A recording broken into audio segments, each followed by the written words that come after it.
Right, I'm going to do a quick walkthrough on constructing a rubric through Canvas. This is something I like to use because it's a great way for me to give feedback quickly to my students, and I don't have to type the same comments over and over again. I can click on a box, and that'll show them what they need to see. So I'll go to my English 10 class where I'm going to be building this rubric. Over here in the left, I can just type on rubric here. You'll see some that I already have.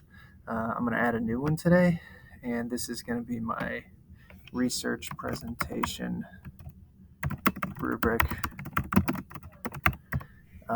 Then here, basically, to build it, if you've never done it before, this left column, like the criterion that you're going to have, over here is where you'll have sort of like your scales of grading of points and your indicators, and then your total will keep adding up over here. So I'll do kind of a little bit here. I'm not going to do the whole thing because no one wants to just watch me type. So the first thing that I start with is on this rubric is going to be ideas and content.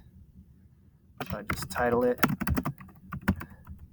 If you need to further explain that down here, you can. My students will know what I'm referring to there because we use those terms quite often. Then I'm going to add, I like to use 3 levels of indicators here. My first one is going to be worth, we'll call it 50 points. It's going to be, I like to call it exemplary. And then for my rating description, I would type in all the indicators here. Now, I've already kind of staged this because for brevity's sake, I didn't want people to have to watch me type this all in over and over and over. So I'm just going to copy it and paste it. But you just put your stuff here for rating description and drop it in there and hit update rating. After that, I want to add another tier here within the ideas and content, but this time instead of 50, it drops down to 40. So I go 40 here. For this one, I just call this proficient. And my rating description here, it's a lot of the same ideas, but just sort of degraded down a little bit to see, so students can kind of see the difference in where they are. And I'll update that. Then my final stage is what I call needs improvement or emerging, whatever you want to call it.